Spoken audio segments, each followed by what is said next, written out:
رحم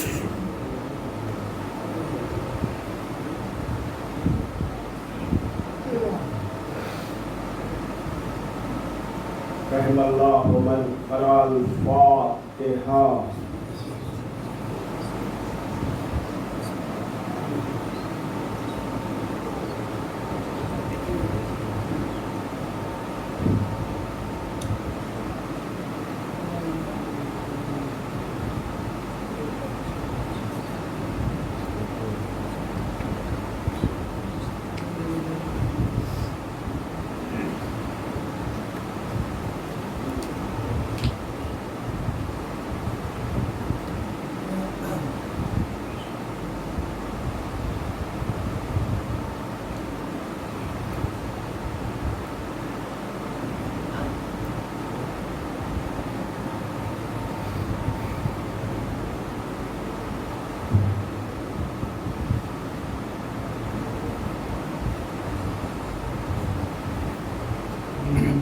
لا حول ولا قوة إلا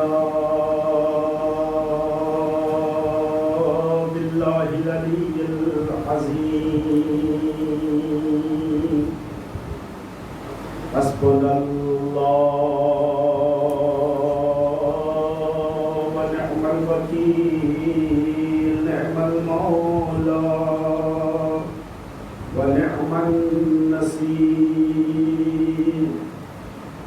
أعوذ بالله من الشيطان اللعين الرجيم. بسم الله الرحمن الرحيم. الحمد لله رب العالمين. الصلاة والسلام على سيد الأنبياء والمرسلين وخاتم النبيين الملقب بطه وياسين المسدد المصطفى الأمجد المحمود الأحمد بالقاسم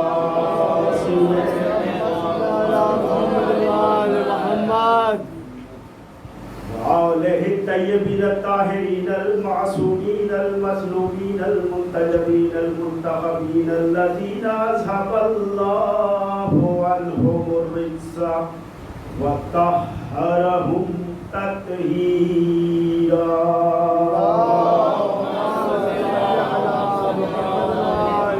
لعنة الله على أعدائهم وقتلتهم وقاسدي حقوقهم ومنكري فضائلهم أجمعين من ليلنا هذا إلى قيام يوم الدين. أما بعد فقد قال الله تبارك وتعالى وقوله الحق. بسم الله الرحمن الرحيم.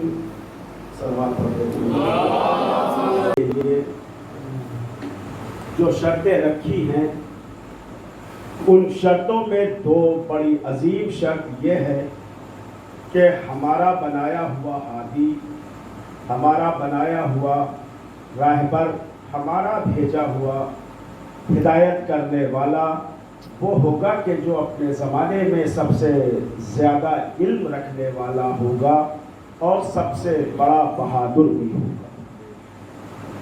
اور اسی ذیل میں جو باتیں میں نے گوشت گزار کی اس کا ماحصل یہ تھا کہ اس پروردگار عالم نے اب نگاہ مشیت سے کچھ افراد کو منتخب کیا جن کی صلاحیتوں کو دیکھا، جن کے پاکیزہ نفوس کو دیکھا، جن کے کردار کو دیکھا اور دیکھنے کے بعد نگاہ مشیت سے انہیں منتخب کر کے انہیں ہدایت کی ذمہ داری عطا کی تاکہ وہ کائنات انسانیت کو اپنی ہدایت سے آشنا کراتے رہیں، اپنی ہدایت دیتے رہیں اور دنیا انسانیت ان سے ہدایت لیتی ہے.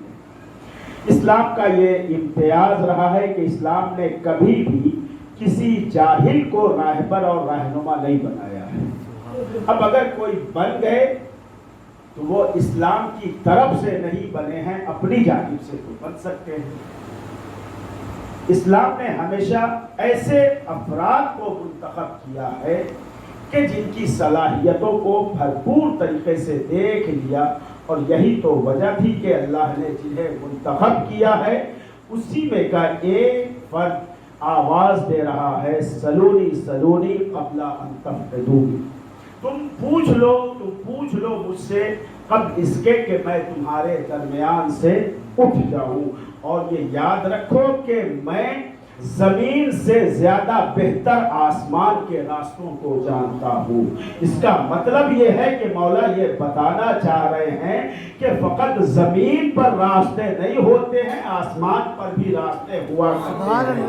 اب اگر کوئی آسمان پر جانے لگے اور یہ کہہ دے کہ بھائی میں عالم ہوں، یہ میری تحقیق ہے، تو یہ اس کی بھول ہوگی۔ 1400 سال پہلے علی نے اس بات کا انکشاف کر دیا ہے کہ زمین سے پہ بھی راستے ہوتے ہیں، آسمان پہ بھی راستے ہوا کرتے ہیں۔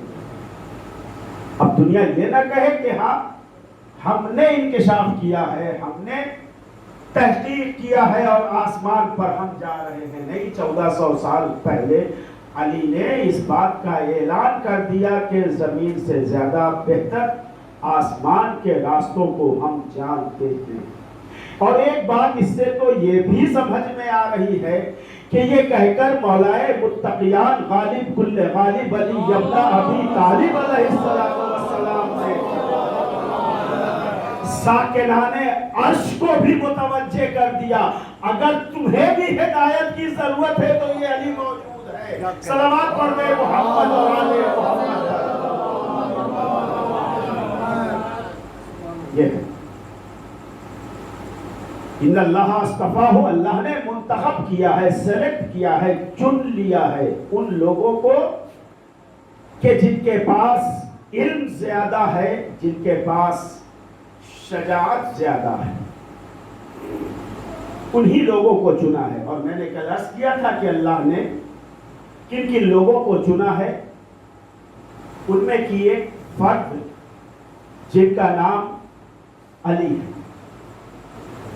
وہ علی نہیں جن کو آپ سمجھ رہے ہیں۔ تو یہی تو قدرت کا ایک انوکھا کمال ہے کہ اس نے 12 کو بھیجا اور سب کے سب برابر ہیں، ذرہ برابر بھی کسی میں کوئی فرق نہیں رکھا ہے، کسی بھی اعتبار سے کوئی فرق نہیں رکھا ہے۔ اور کیا عدالت پیغمبر اسلام ہے، ابھی 12 عالم وجود میں بظاہر نہیں آئے ہیں، عالم بالا میں تو ہے ہی، عالم ارواح میں تو تھے ہی، عالم وجود میں ابھی ظاہری طور پر نہیں آئے ہیں۔ اور پیغمبر سے ایک یہودی نے سوال کیا، اے محمد یہ بتائیے کہ آپ کے بعد آپ کے کتنے جانشین ہوں گے؟ کہا تو آپ ان کے نام بتا سکتے ہیں، ابھی عالم وجود میں نہیں آئے ہیں، پیغمبر کے زمانے کی بات ہے۔ پیغمبر سے پوچھا کہ ان کے نام بتا سکتے ہیں؟ کہا ہاں بتا سکتا ہوں۔ ان میں کا پہلا علی ہے، دوسرا حسن ہے، تیسرا حسین ہے، چوتھا پھر علی ہے، پانچواں محمد ہے، چھٹا جعفر ہے، ساتواں موسی کاظم ہے، آٹھویں پھر علی ہے، نویں محمد ہے، 10ویں پھر علی ہے، 11ویں حسن ہے، 12واں میرے نام کے اوپر ہے۔ صلوات پڑھتے جیسے جیسے پیغمبر بتاتے چلے جا رہے ہیں، اس یہودی کے منہ سے یہ نکلتا جا رہا ہے، صدقتا صدقتا صدقتا، آپ نے سچ کہا، آپ نے سچ کہا، آپ نے سچ کہا۔ جیسے جیسے نام پیغمبر بتائے جا رہے ہیں وہ کہہ رہا ہے کہ آپ نے سچ کہا، آپ نے سچ کہا۔ پیغمبر نے ایک مرتبہ مجھ سے پوچھا یہ تو صدقتا کیوں کہہ رہا ہے؟ کہا اے محمد چونکہ رسول اللہ تو کہہ نہیں سکتا ہے، یہودی ہے نا، تو اس نے کہا ہے محمد آپ نے جتنے نام بتائے ہیں میں نے اپنی کتاب توریت میں بالکل اسی سیکوینس میں میں نے یہ نام دیکھا، کیا بات ہے، سبحان اللہ، توریت میں یہی نام لکھے ہوئے ہیں۔ وقت گزر گیا، چند مہینہ گزر گیا، پھر پیغمبر اپنی بس میں بیٹھے ہوئے تھے، پھر ایک یہودی آیا، اور آنے کے بعد اس یہودی نے کہا، پوچھا اے محمد یہ بتائیے کہ آپ کے بعد، وہی سوال دہرایا اس نے، آنے والا یہودی دوسرا تھا، سوال وہی تھا، کہا یہ بتائیے کہ آپ کے بعد آپ کے کتنے جانشین؟ کہا 12، کیا آپ ان کے نام بتا سکتے ہیں؟ کہا ہاں بتا سکتا ہوں۔ پیغمبر نے کہا، ان میں کا پہلا علی ابن ابی طالب، فرق محسوس کیا آپ نے؟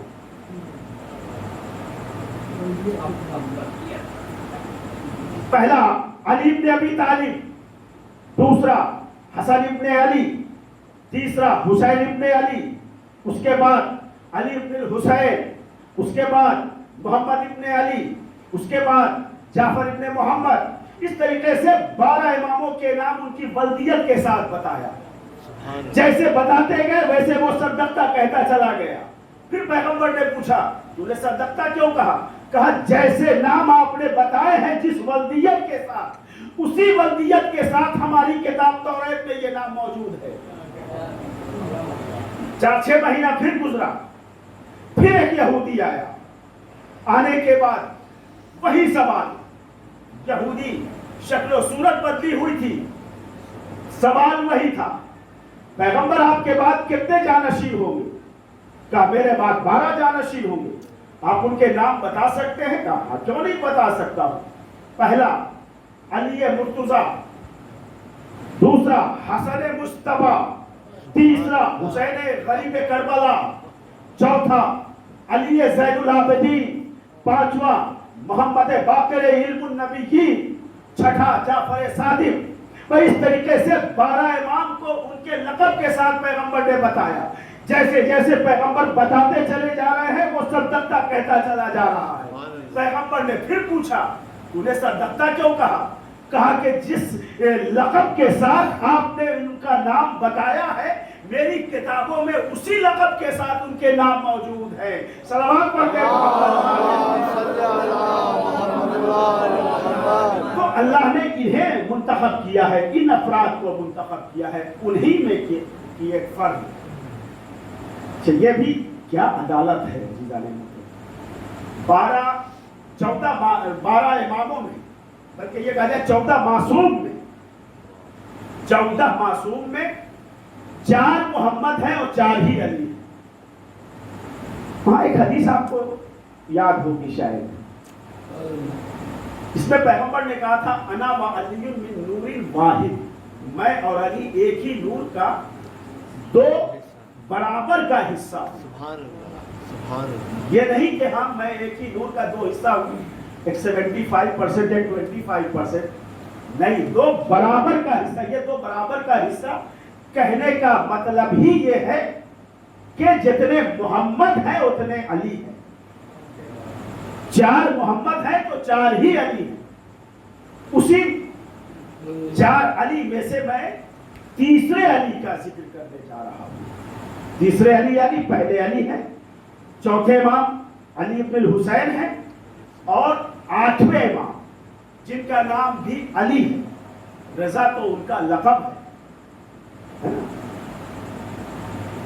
چونکہ اللہ نے انتخاب کا معیار یہ قرار دیا ہے کہ جو اپنے زمانے میں سب سے بڑا عالم ہوگا اسی کے ذمہ ہدایت کی ذمہ داری رکھی جائے گی۔ اب جنہیں اللہ نے منتخب کیا ہے انہیں ثابت کرنا ہوگا۔ یہ میں معاذ اللہ کوئی ایسی بات نہیں کر رہا ہوں کہ ہاں انہیں ثابت کرنا ہوگا، نہیں، مطلب ہمیں تو بہرحال بتانا ہوگا، دنیا کو تو بتانا ہوگا کہ ہاں اللہ نے ہمارا انتخاب کیا ہے پر بنائے علم۔ تو ہم دنیا کو اس بات کو واضح تو کرتے کہ ہاں ہمارے پاس علم کتنا ہے۔ تم نے اب تک علی کے علم کا تذکرہ کیا ہے، علی کا علم دیکھا ہے، تم نے اب تک علی زین العابدین کا علم دیکھا ہے، آج اس علی امام رضا علیہ السلام کا علم دیکھا جائے.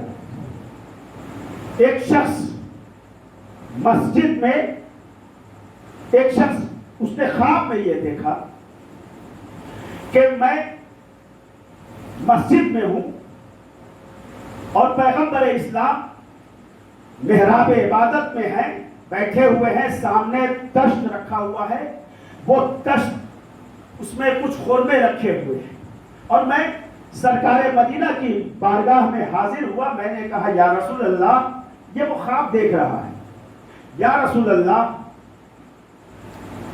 کچھ عطا فرما دیجیے. تو پیغمبر نے اس تشت میں ہاتھ ڈالا، ایک مشت خورما اٹھایا اور اس شخص کے حوالے کیا. اس نے مٹھی کھولا تو گنا، اس میں 18 عدد خورمے تھے. نیند سے بیدار ہو گیا وہ. اب بیداری کے بعد وہ سوچنے لگا کہ یہ 18 عدد خورمے ہمیں خواب میں پیغمبر نے دیے، اس کی کیا تعبیر ہو سکتی ہے؟ کہیں ایسا تو نہیں کہ ہماری زندگی کے 18 دن باقی بچے ہوئے ہیں. لہذا اب وہ اپنے ابھی اسی کشمکش میں اور اسی پریشانی میں وہ مبتلا تھا. چند روز گزر گئے کہ اسے خبر ملی کہ فرزند رسول 8ویں امام اس کے شہر کی مسجد میں آ رہے ہیں. اس نے کہا اس سے بہتر موقع اور کیا ہو سکتا ہے، اپنے خواب کی تعبیر پوچھ لیا جائے امام سے. چنانچہ وہ مسجد میں پہنچا تو اسی انداز میں اس نے دیکھا جس انداز میں رسول بیٹھے ہوئے. مسلے پر امام بیٹھے ہوئے ہیں، سامنے تشت رکھا ہوا ہے، خورما رکھا ہوا ہے. وہ قریب گیا، سرکار کچھ عنایت فرما دیجئے. امام نے ایک مشت خورما اٹھایا، اس کے حوالے کیا. اس نے جو گنا تو وہی 18 دانے تھے، وہی 18 دانے اس کے پاس. اس نے کہا سرکار اگر کچھ اور عطا کر دیجئے. تو ایک مرتبہ کے امام نے کہا اگر میرے جد نے تجھے خواب میں اس سے زیادہ دیا ہوتا تو میں بھی تجھے دیا.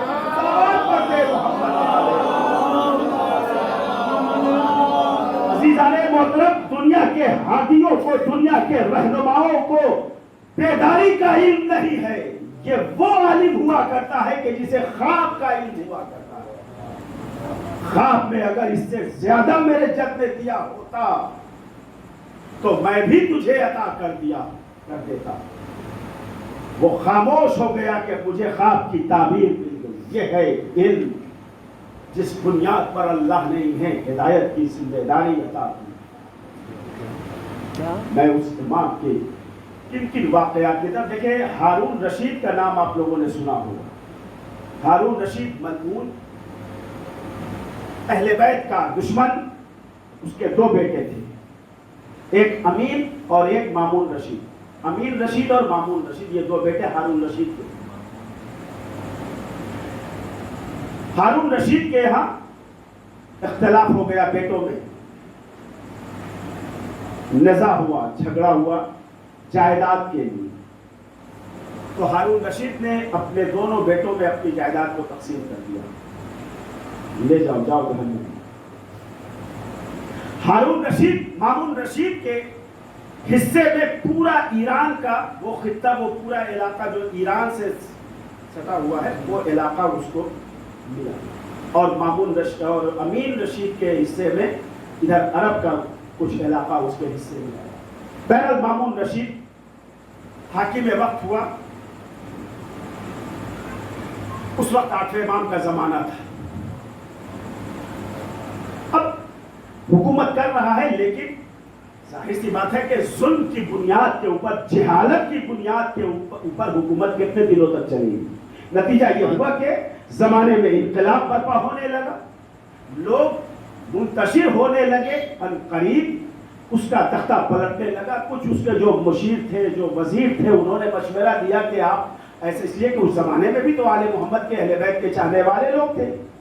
تو کچھ لوگوں نے انہیں مشورہ دیا کہ آپ فرزند رسول امام رضا کو مدینے سے یہاں بلا کر کے ان کو اپنا ولی عہد بنا دیجیے، یہ سارا معاملہ ٹھیک ٹھاک ہو جائے گا۔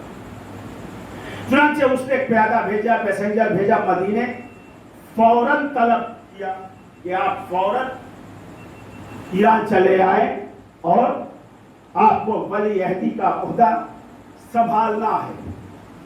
بہرحال 8 امام وہاں سے مدینے سے چلے، تو مدینے سے چلے تو اس نے راستہ اس نے طے کیا کہ کس راستے سے انہیں لانا ہے، کیونکہ جس راستے سے اس نے طے کیا تھا اس راستے میں امام کے چاہنے والے کم تھے۔ کہیں ایسا نہ ہو کہ امام کی سواری کو دیکھ کر کے لوگ، لیکن یہ تو الہی نمائندہ تھے، جس راستے کو اس نے منتخب کیا اسی راستے سے وہ آئے۔ لیکن خدا کی شان کہ جب نیشاپور کے راستے سے ہو کر کے امام کی سواری، نیشاپور آپ لوگ گئے ہو کے دیکھا ہوگا، نیشاپور کے راستے سے امام کی سواری جب گزرنے لگی تو تاریخ کہتی ہے کہ تقریباً 3 لاکھ افراد امام کی سواری کے پیچھے پیچھے گریہ و بکا کرتے ہوئے فرزند رسول کی سواری جا رہی ہے، فرزند رسول کی سواری جا رہی ہے، اور ہر شخص اس میں کا بس یہی التجا کر رہا تھا، فرزند رسول تھوڑی دیر کے لیے اپنے چہرے کی زیارت کرا دیجئے۔ محمل پہ بیٹھے ہوئے تھے، پردہ گرا ہوا تھا، اندر امام تھے، کہا تھوڑی دیر کے لیے اپنے پردے کو ہٹائیے تاکہ آپ کے چہرے کی زیارت کر سکے۔ بہت زمانہ ہوا رسول کے چہرے کی زیارت کیے ہوئے۔ بہرحال بہت اصرار بڑھا، امام نے ایک مرتبہ پردے کو ہٹایا، لوگوں نے امام کے چہرے اقدس کی زیارت کی، امام نے فوراً پردہ گرا دیا۔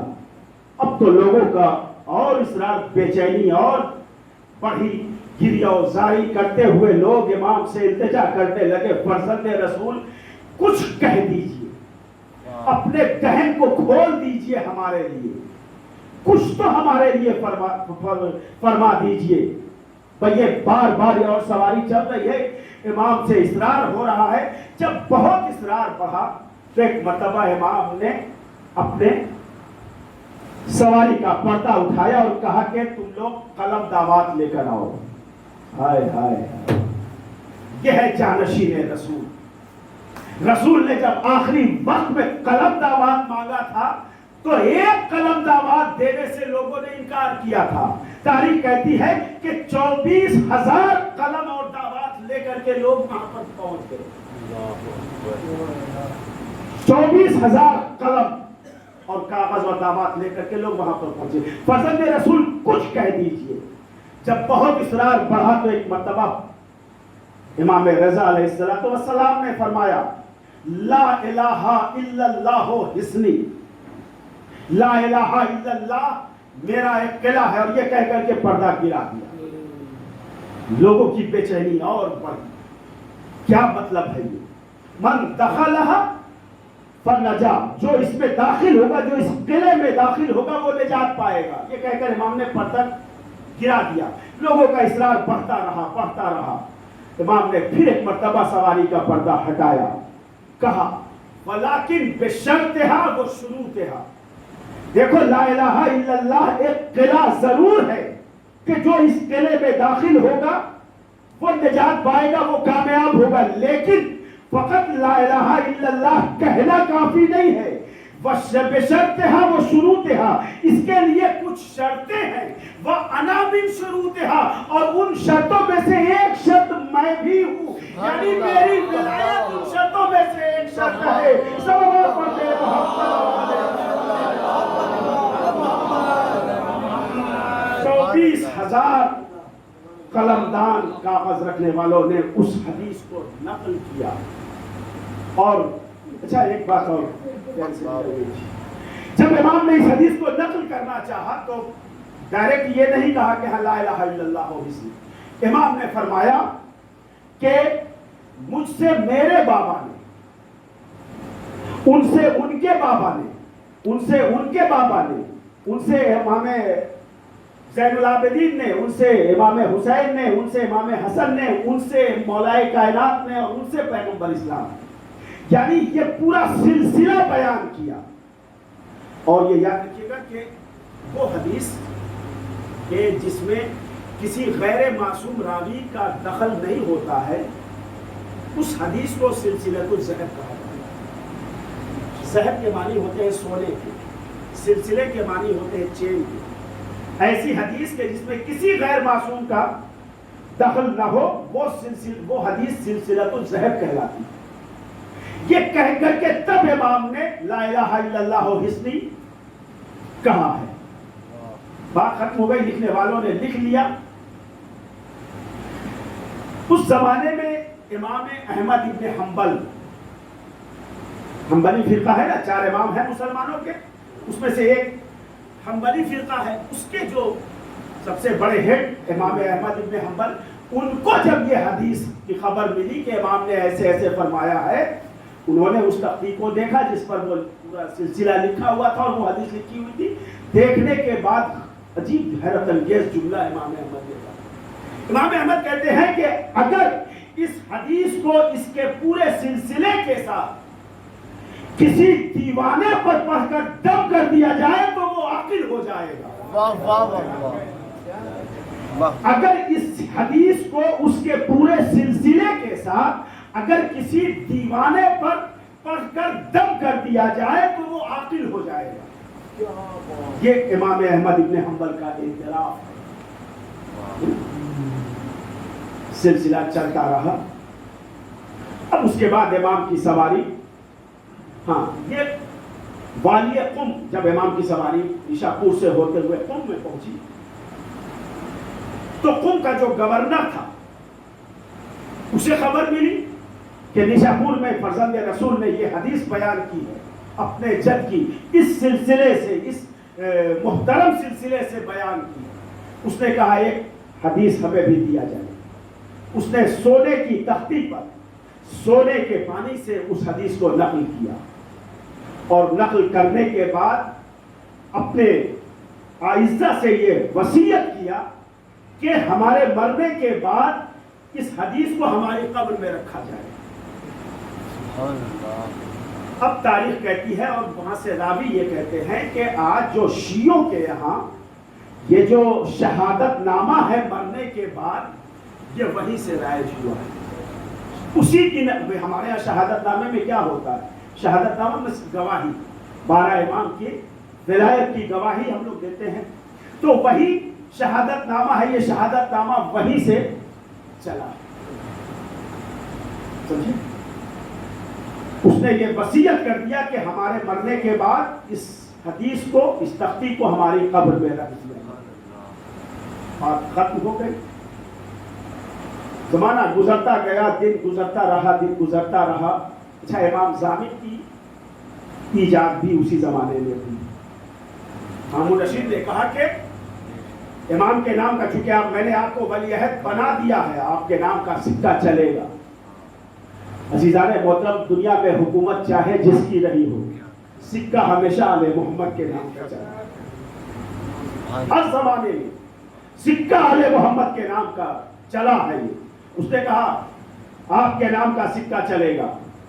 چنانچہ ٹکسال میں بھیجا گیا، امام کے نام کا سکہ تیار ہوا، جس کے اوپر آج بھی آپ ایران جائیں گے تو وہاں سے سکہ جو آتا ہے وہی سکہ. اس زمانے میں جب امام کے نام کا سکہ چلنے لگا تو امام کے بہت چاہنے والے تھے وہاں، جن کے ہاتھ وہ سکہ لگا. نیا سکہ ہے.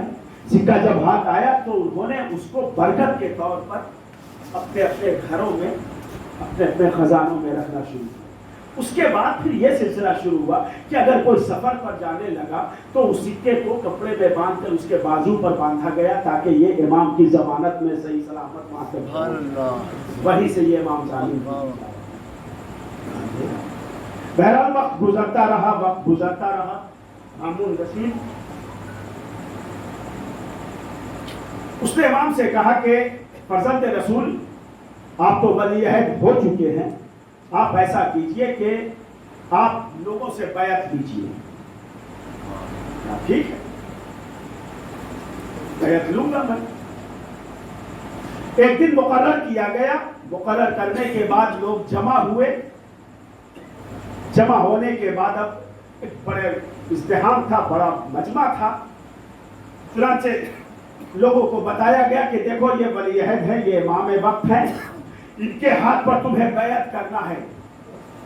لوگ آئے، آنے کے بعد مامون رشید پہلو میں امام کے بیٹھا ہوا تھا، امام ادھر بیٹھے ہوئے تھے، لوگ آتے رہے، اب امام خاموش بیٹھے۔ مامون رشید نے کہا فرزند رسول آپ بیعت کیوں نہیں لے رہے ہیں؟ کہا کون بیعت کرنے والا ہے؟ کہا یہ اتنا بڑا مجمع۔ امام نے کہا کہ کیا اسے بیعت کرنے کا طریقہ معلوم ہے؟ کہا بیعت کرنے کا طریقہ کیا؟ آپ ہاتھ بڑھائیے، یہ آپ کے ہاتھ پر ہاتھ رکھیں گے۔ کہا میں فرزند رسول ہوں، تجھے اتنی بھی خبر نہیں، اتنی بھی تمیز نہیں کہ امام کا ہاتھ کبھی نیچے نہیں ہوا کرتا ہے، امام کبھی ہاتھوں کو پھیلایا نہیں کرتا ہے بیعت لینے کے لیے؟ کہا اب تک تو یہی ہوتا چلا آ رہا ہے کہ جب ہم نے بیعت لیا، ہمارے باپ نے بیعت لیا، ان کے باپ نے بیعت لیا تو اپنا ہاتھ پیش کیا، لوگ اپنے ان کے ہاتھ پر ہاتھ رکھتے گئے۔ کہا یہ غلط ہے۔ کہا تو پھر صحیح طریقہ کیا ہے بیعت کرنے کا؟ کہا صحیح طریقہ میں بتاتا ہوں۔ یہ کہہ کر امام نے ایک مرتبہ اپنے دست مبارک کو اپنے چہرے کے سامنے بلند کیا، اور بلند کرنے کے بعد کہا اب اس پر اپنے ہاتھ کو ملاؤ، تب تمہاری بیعت ہوگی۔ کہا فرزند رسول یہ بات تو میں مان لوں گا، لیکن میں آپ کے علم کا اس وقت اعلان کروں گا کہ جب آپ اس بات کو قرآن سے ثابت کر دیں کہ ہاں بیعت کرنے کا یہ طریقہ ہوا کرتا ہے۔ اب تک جو میں بیعت لے رہا تھا وہ طریقہ غلط تھا، آپ کا طریقہ صحیح ہے، اگر یہ طریقہ آپ قرآن سے ثابت کر دیں گے تو میں آپ کے علم کا اعتراف کرنے لگوں گا۔ میں ایک مرتبہ فرزند رسول نے قرآن مجید کی اس آیت کو نکالا، اور نکالنے کے بعد کہا بسم اللہ الرحمن الرحیم، اے مامون رشید کیا تو نے قرآن میں یہ نہیں پڑھا ہے کہ پروردگار عالم اعلان فرما رہا ہے ید اللہ فوق ایدیہم، اللہ کا ہاتھ ہی بلند ہوا کرتا ہے۔ صلوات پڑھتے صلی اللہ محمد محمد۔ ید اللہ فوق ایدیہم، اللہ کا ہاتھ بلند ہوا کرتا ہے۔ امام وقت کا ہاتھ نیچے ہو جائے۔ عزیزان محترم، آج عزا خانوں میں یہ آپ کو یہ پنجے جو دکھائی دے رہے ہیں، یہ پنجے اسی کی شبیہ، وہیں سے یہ ایجاد ہوا، اور تاریخ کہتی ہے کہ سب سے پہلا پنجہ اس شکل میں جو پنجہ علم میں آپ دیکھتے ہیں، سب سے پہلا پنجہ نادر شاہ درانی نے بنوا کر کے اور نجف کے روضے مولائے کائنات پر لے جا کر کے نصب کیا تھا۔ وہاں سے یہ علم کی ایجاد شروع ہوئی۔ یہ ہے تاریخ اسلام۔ مامون رشید نے امام سے کہا فرزند رسول آپ ہی کو حق ہے کہ آپ بیعت کریں، یعنی اس نے بھی یہ اعتراف کیا۔ ایک روز اسی بس میں بہلول دانا بیٹھے ہوئے تھے۔ بہلول دانا اسی زمانے کے جنہیں دنیا دیوانہ کہتی تھی، وہ دانا تھے اصل میں۔ اچھا، ان کا مامون رشید سے کے رشتہ دار تھے، وہ غالباً چچا زاد بھائی تھے۔